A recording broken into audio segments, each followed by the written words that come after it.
The Five Rings Podcast, Road to Tokyo on the Sports Podcasting Network. Your weekly fix leading up to the 2020 Olympic Games with Duane Rollins and Kevin Laramée. Follow us and listen to us live on Twitter at Five Rings Podcast and like our Facebook page, facebook.com/Sports Podcasting Network for more content.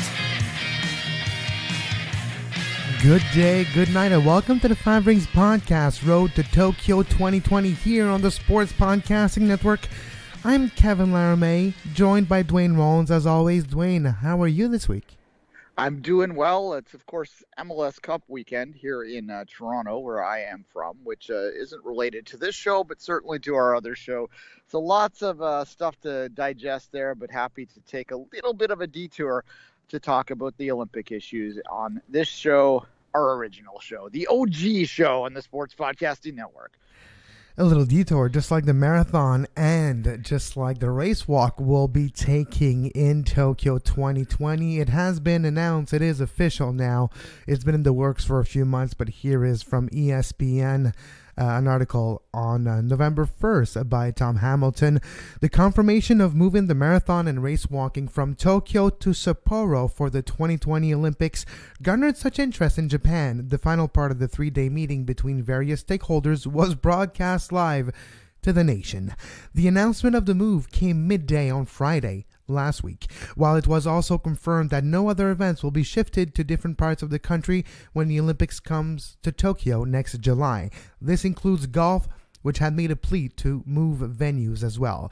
Fears about high heat and humidity in July and August next year are what led to the two long-distance events being moved 800 kilometers north to Sapporo, where temperatures will be on average 5 to 6 degrees Celsius cooler than in Tokyo at that time of year. So it is official, Duane. The race walk and the marathon have been moved to Sapporo. Yeah, and look, on the surface, it seems like, you know, a good thing if they were truly worried about the health of the athletes. But of course, with anything to do with the IOC and decisions like that, it's not quite as simple as that. And I know that not everyone is happy with it, thinking that maybe this was more reactionary than it was needed in many, many ways. But we saw it in Doha, where things had to move to a midnight kickoff, midnight for opening of the race. So yeah, start time is the word I'm looking for here. Soccer in the brain. Nonetheless, it's not the first time we've also seen major competition moved from the main venue to a secondary venue. It is, of course, often we see it in sports that are very reliant on the something in the world, like the environment, like ski racing, for instance. Obviously, it's normal in the Winter Games to have a winter venue and a summer venue. It's been a long time, Lillehammer, precisely since they were in a resort town. It's not as normal in the Summer Games. We've seen it, in the sailing events in Montreal were held in Kingston, Ontario. So that's about 200 kilometers away or so. So yeah, pretty much. So yeah. It's true. Well, you mentioned that not everyone's happy, and here's one reaction. This is from the Japan Athletic and Track and Field Federation. JAAF officials regret IOC's decision to move marathon race walk events to Sapporo. So here's the article. Athlete first is a magical phrase. When you use it, people will be convinced. Well, maybe it doesn't always work, like for some of the Japan Association of Athletics Federation executive. The development committee of the sports governing body in the country held a news conference in Tokyo on Tuesday, yesterday, expressing its frustrations over the International Olympic Committee's decision to move the marathon and race walk competitions to Sapporo amid concerns over extreme heat at the 2020 Tokyo Olympics. Kazunori Asaba, the director of the committee, said that athletes, their coaches, and supporting staff had worked hard to get the athletes ready to compete in Tokyo, while certainly being aware of the potentially deadly heat in the nation's capital.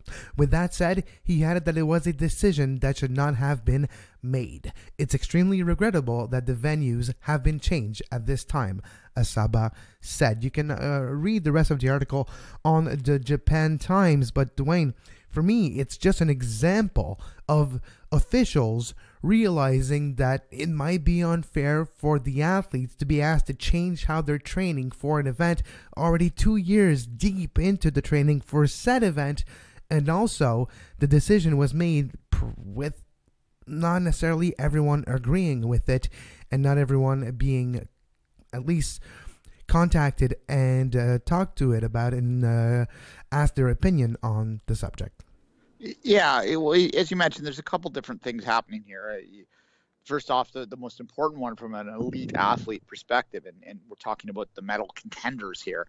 They've planned their training technique years out to taper at the right time, to do the right type of altitude training, if it's an altitude, heat training, if it's in heat, et cetera, to prepare themselves best for the environment that they were told at the start of the cycle that they would be preparing for. So to change it 1 year out is, you can say that, yes, it's the same for everyone, but at the same time, it's going to lead to a less than in their mind, because we're talking about fine lines when you're talking about an elite athlete, right? Like, this isn't you or I going to run a 10K here where maybe the difference is negligible. A 1% decrease in their, prime performance can be a major factor for these people. And this is what they're primarily complaining about.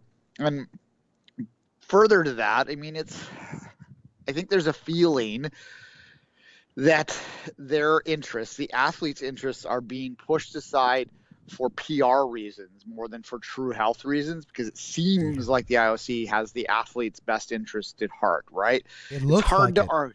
Sorry, go ahead. I was going to say it looks like it, but is it really? Yeah, well, they're dumbing things down to be basic about it. They're trying to create an event that is safer for the lower end athletes, and that really was safe anyway. This is the question. We'll get into Evan Dunphy, our friend of the show, Evan Dunphy, the bronze medalist at the 50K wake race walk at the World Championships in Doha. Obviously a person who knows how to train for high heat, right? We'll get into his comments in a minute on his Twitter feed. But yeah, this is about pandering to the lowest common denominator in a lot of ways. And it's unfortunate because it takes away not only their the real athletic stuff, but also their experience stuff. They're not in the Olympic area anymore, and I think that is a loss too even for those athletes that aren't in medal contention. It's not like they're close by either, right? There's like, okay, you're gonna have to take the high-speed train and probably another form of transportation before you need to go where you need to go, and you're talking about a day's travel, at least 800 kilometers, 500 miles. To the latest, because the actual distance between the two cities is more than that, but depending on the actual events where they're taking place, it will be a bit less. But we're talking about roughly 800 kilometer distance between the two competition venues, and that is kind of crazy. Yeah, well, it's like you're in a different event altogether. And as I said before, this is not the first time that an Olympic event has been held in a different city than the actual Olympics. And I gave the example of sailing and the Montreal Olympics in 1976, but that was out of necessity, absolute necessity. You can't have a sailing competition in the St. Lawrence River.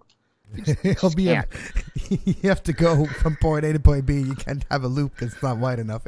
I agree. We mentioned. Go ahead. Yeah, well, yeah, but that's usually when it happens. You can, however, have a road race there. And look, the heat in Tokyo is bad, but they knew that when they awarded the humidity is more the issue, and they knew that when they awarded the games, though. So allow the athletes to prepare for it, as many have for other high heat areas. And is it, again, it's hard to not sound like you're callous or cold when you're worried about like PRs over, physical safety. And we're not cold. We understand the need to do that. We understand, I said in the Doha games that this might have been a solution that they should have went there rather than go at midnight. But at the very least, if you're going to make that kind of consideration, the athletes have to be involved years in advance so they can prepare for it and mentally prepare, physically prepare for it, and all of those things. And this hasn't happened. This is a last minute choice, and it's probably to do with the pushback they got against Doha, right? Like, it's a lot of that's probably where this comes from. Yeah, exactly. So that would be a ideal scenario, but it's not. When you change venues years before, everyone does have the chance to adapt their training cycle, which is like years years long, right? It's 4-year cycle between Olympics. It's basically 3 to 4 years, usually, depending on the athletes, of the ramp up and how you plan ahead. You reverse plan it, right? You know, you want to peak on that date, so you reverse plan everything to peak on that date, and you take everything into consideration. You look at temperatures of that date, that place on the planet a year before, which will be similar to the year after with other variables. You get ready for it. It takes years and years, and being asked less than a year before the actual start of the game to change all that is where it gets tricky for the athletes. But also, we're not the athletes here. Some athletes have been outspoken about the reason they feel it was changed and the actual data backing the change, which when you look deep into that data, it doesn't hold up. And the best way to explain that is to look at an athlete that is directly concerned by this move, a contender for the 50-kilometer race walk for the gold medal, recent bronze medalist Evan Dunphy, friend of the show. We had him a couple times on the show over the years, and we wish him all the best with this here. But he mentioned on his Twitter feed that you can see the start of on our screen, a thread that is fascinating and shows us way more detail and depth into the preparation of an athlete for a high heat competition, and how the lack thereof might explain the high rate of attrition of these events would usually exist. So here it is. I'm going to read a little bit from that thread. The IOC hypocrisy in moving the road events from Tokyo to Sapporo. Now that the move is official, let's look at how we got here, ask if the IOC is putting other athletes in danger, and what it all means for Tokyo 2020. Let's start with the women's marathon. There were certainly a lot of DNFs, 28 in total, but that only tells a small part of the story. High attrition rates in these races is common. The men's marathon in Osaka 2007 had 50% dropout, and the Olympics went ahead in Beijing 1 year later. Let's talk about those 28. I was told that not a single woman used an ice bath before the race. No one in the walks who ice bathed, to my knowledge, dropped out. In fact, most performed very well. Rewatching the race, at the start only a couple athletes had cold towels, etc. I'm willing to go on record and say the majority, not all, of athletes who dropped out in all races were ill prepared. The women were unfortunate guinea pigs. We learned a lot from watching them, and that's why subsequent races the DNF rate was closer to what we normally see. Here are just 2 examples of athletes who DNF. So he's just showing a few tweets of athletes that were not ready. Back to those 28 DNFs. 21 of them dropped out before or at halfway. 7 of them have raced again within next 3.5 weeks. This makes sense. The timing of this year's Worlds were right around other big races, so day isn't going well, drop out and live to fight another day soon.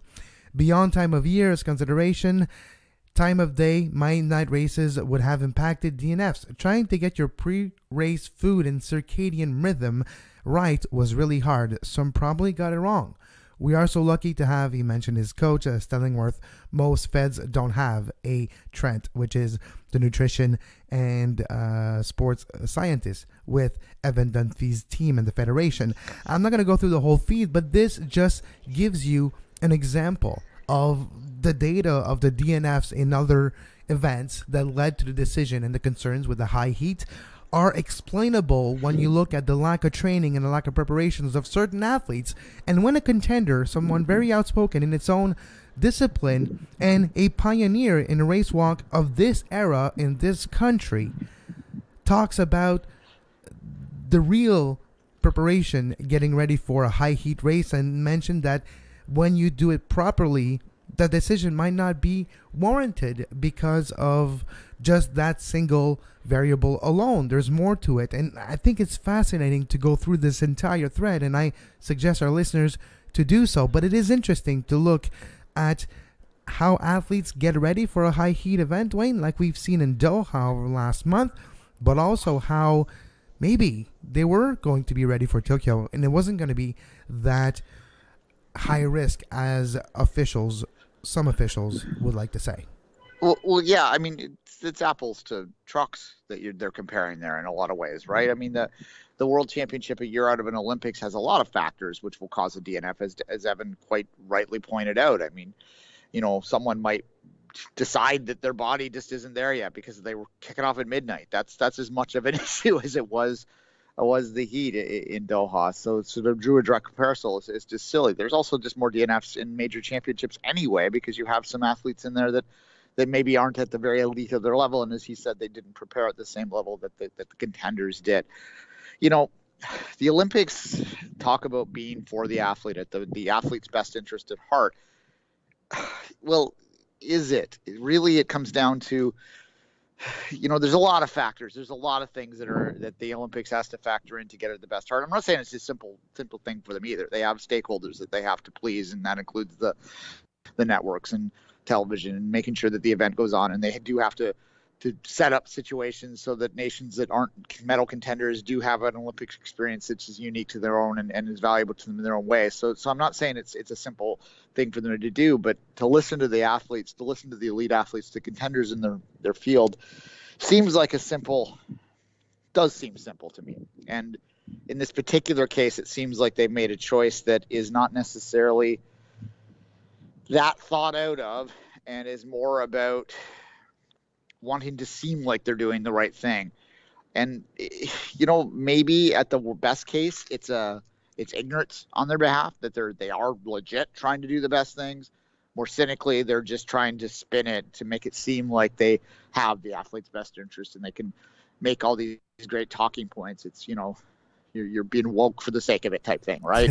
And well, when a source of journalism like the Japan Times, which is very highly regarded in Japan and in the world of news per se, when they say athlete first is a magical phrase, when you use it, people will be convinced. That's how they start an article. It tells you the cynicism that even at the highest place with the highest standards would say it's okay to use in this situation, because it is more nuanced than what the IOC wants to make it out of. So props to Evan Dunphy for always being outspoken, but it's not the first time, and it won't be the last time. And that's one of the reasons why we're, at least I am, and you can speak for yourself right after, am inclined to side with an Evan Dunphy and look at this in a more nuanced way than just black and white. Is it safe? Is it not safe? It's a lot more complicated than just that. And yeah.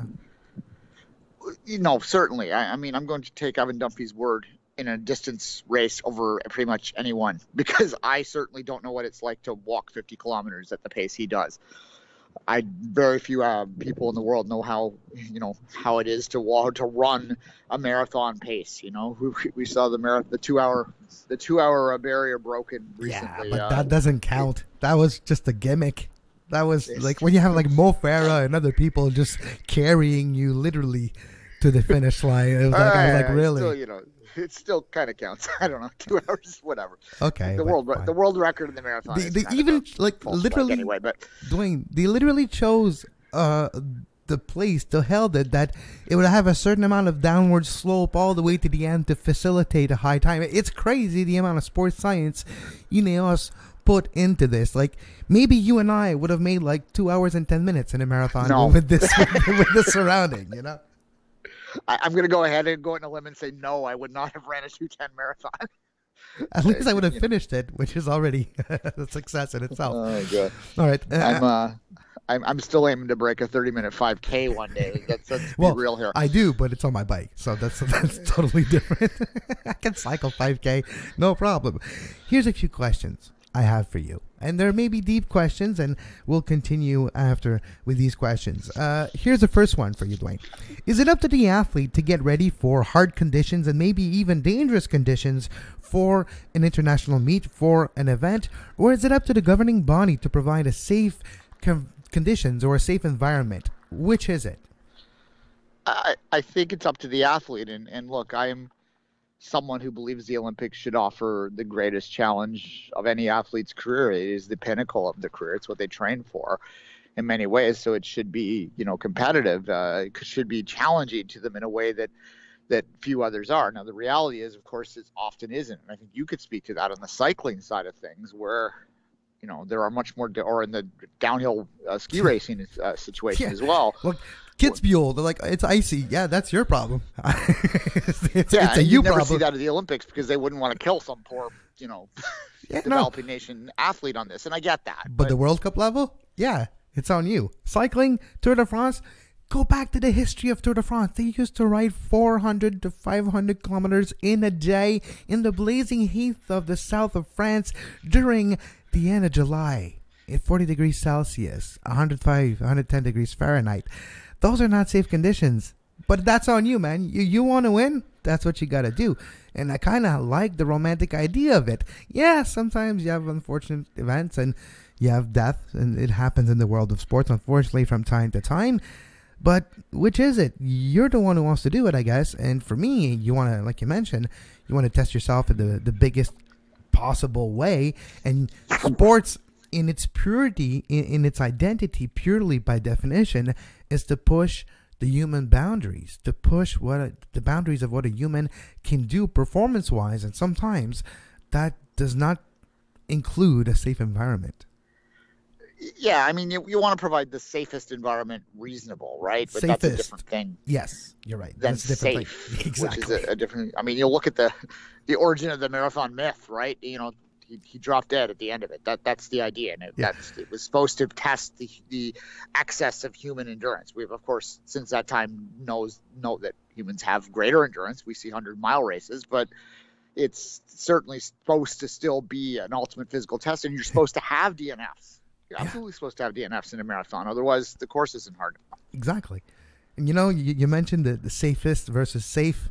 I like to do analogies. That's what I do. And Monday was International Cliche Day, but I wasn't live on 5 Rings for International Cliche Day, so it'll be today for me. Duane, if I punch you in the face, it's not safe. But if we want to do it the safest way possible, I'll punch you in the face with a glove to protect your face and my knuckles, which would be a safest way to do something that is not safe. And that does give you an idea of what I mean by safe versus safest. If you want to do safe things, stay home. Don't get out. If you want to do safest things in a dangerous way, then it is something that needs to be looked at. I grew up playing a sport where I put like razor blades on my feet and shot hard things of rubber at people. Frozen rubber things. Frozen. That's not safe. I mean, it's relatively safe. I got away unscathed. I mean, maybe I was concussed a few too many times for my own good, but nonetheless.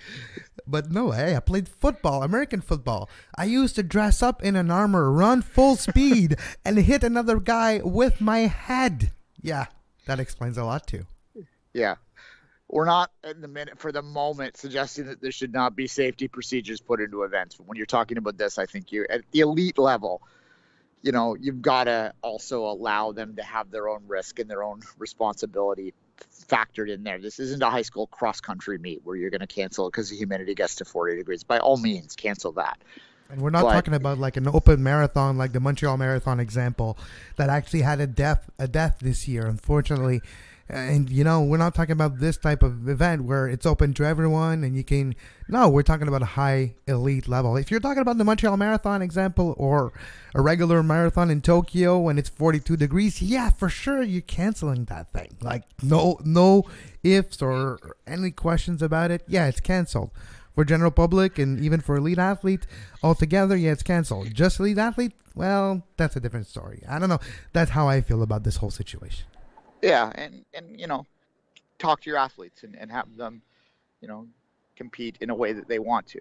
But now it's done. So I at least it's done this early, that they didn't just flip it at the last second. Which, like the week before, yeah, sorry guys, you're actually going to Sapporo instead. Yeah, which, I guess you can give them that very faint praise there. So if you're an Evan Dunphy or another competitor, a contender in that area, then you're going to have a year to prepare for whatever that route is, and you're going to have the opportunity to, track it and scout it and everything. And as I said earlier, at least everyone's kind of on the same path, although when you look at Evan's event in particular, the Japanese race walkers are very much part of the equation there, and they're probably going to have a bit of an advantage, but that's always the case. Yeah, it's always the case, just because you know the layout and you can actually practice literally on the course many, many times, so it's a bit familiar situation, which mentally gives you a bit of an edge. So we both agree in this question that it's up to the athlete to get ready, for sure, but the governing body has to provide the safest possible environment, but it's also up to the athlete to get ready in a proper way for their own performance at said event. event. The second question, and we're going to finish the show on that one. I think it's going to for sure be plenty of time for this. Is it fair for athletes that are getting ready for Tokyo conditions for the last 2 to 3 years to now have to change their approach for Sapporo instead? Is it fair for all the athletes? Well, no, it's not fair that they have to change it, but it is fair in the sense that they all have the same amount of time. I think that this is a move that is going to put a greater degree of advantage on those athletes that maybe are not typically as prepared. It's taking an advantage away from athletes that had the sports science behind them. That's how I'll put it. So, Evan Dumpy talks about his staff and how, through the Canadian Olympic Association and through his own means has put this world-class nutrition and planning staff there. That's an advantage he had that maybe is not there as much as it would have been otherwise. So it's using the lowest common denominator and making it fair and not making it openly fair to everyone, where you would see outliers of people with a better bit of resources, but it's fair that they have those resources because they worked to achieve them. It's not necessarily always financial resources. Sometimes it's just knowledge that makes a big difference into performances. No, precisely. Yeah, experience and all that sort of stuff. And look, there's no such thing as an even playing field when you're talking about elite sport at the Olympic level. The G8 countries are going to have an advantage. That's the bottom line. Look at the U.S. athlete versus the athlete that is from, let's say, Liechtenstein. They don't have the same planning ahead of the Olympics and the training facilities. That's for sure, and that's none of their fault. So is that fair too? It's a good way to put it. It's a good way to put things in perspective, which we have to do in the Olympic movement, because it's never black, it's never white. There's 5 rings, there's 5 colors. It's always a shade between all of these colors. There you go. Have teal rings or something. No, it's look. That said, it's done now, as I said, and that they didn't move other events. That's the other thing Evan sort of said, is that if the heat's dangerous for us, why did you move the? Yeah. Which is a fair point, right? Well, the golf. Let's just finish on the golf, because the golf did ask to be moved, and they're not. Like, they're worried that people are going to drop dead.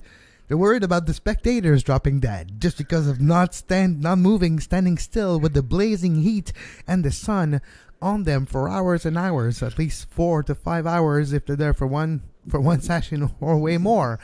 So yeah, that's what they were afraid of. They even went to the ideology of having special hats with black, with shades and umbrella to create shade. Oh yeah, there was a lot of great ideas, but no, golf is not moving. And that's the question too. If you think it's unfair for the race walk and the marathon for the long distances event, and you're saying that the rest are either indoors, like the Olympic Stadium, which is kind of indoors, but as you see on the background here, it's still open. There'll be air conditioning all around it, but we've seen how air conditioning into open stadium actually is not really useful. You're just putting more humidity that is about to get warm, and that is not warm yet, but on the way to, instead of just putting nothing and the humidity is hot. So that's the thinking behind it. But is it safe for everyone? If you think it's not safe for the long distance athlete, what's the difference between the guy who's doing the 100 meters and he's going to get as hot just in a very short period of time? That's the other question. If you think it's not fair and not safe for one category of athletes, what's making the big difference within the rest? And I understand if we're talking about like the judo indoors and you get controlled environment is a bit different, but for the rowers, for all these sports that are outdoors, what's the difference with a long distance rower than a race, walk, and marathon? Time wise, there's a big difference, but effort and the amount of body heat they'll generate, it has to be the same, right? No, pretty much, yeah. I think, Kevin, having listened to that, and we were doing shows like this in the lead up to the 2015 Women's World Cup, where the big issue was field turf and all that. I think that we're going to become experts on heat over the next few years, because we have this, and then we have 2022, of course, for the World Cup. So, in Rio 2016, it was Zika. You remember Zika? We were Zika experts. Yeah, I went to Jamaica this year. I remember Zika fairly, because I cannot have a child for the next year. That's according to doctor's orders. So yeah, I remember Zika very well. That's another thing. Maybe it's similar. Maybe no, even better. Remember the discussion of the quality of water in Rio we had for the Rio 2016 Summer Games, and especially for open water swimming events and rowing events, saying, if they touch the water, they swallow anything, they might have E. coli. And we had the discussion too, but we never heard about anything after. No, precisely. And often, as we found out with field turf, as we found out with Zika, these things end up passing without much incident. But I guess we're going to have lots of time to talk about it in the days ahead on the Five Rings podcast and Soccer Today and all of the good stuff that we do on the Sports Podcasting Network. Exactly. And until next week, for Duane Rollins, I'm Kevin Laramée. Make sure you follow our social media at Five Rings Podcast, at Kev Laramée for myself, and at 24th Minute for Duane. You like what we do and you want to get ready for maybe more Five Rings coverage, like extra coverage, like Five Rings Extra? Well, if you want to be already in the know, make sure you go to patreon.com/Sports Podcasting Network. In the next few weeks, it would all be unveiled, but you will get more coverage and you can become part of our VIPs by becoming a Patreon supporters. $2 a month will give you access to a Canadian soccer show, and the $5 tier in the very near future will give you access to more Olympic coverage made for you by us, with more collaborators joining the network. On that note, thanks again, and we'll be right back next week. Until then, own your podium, folks.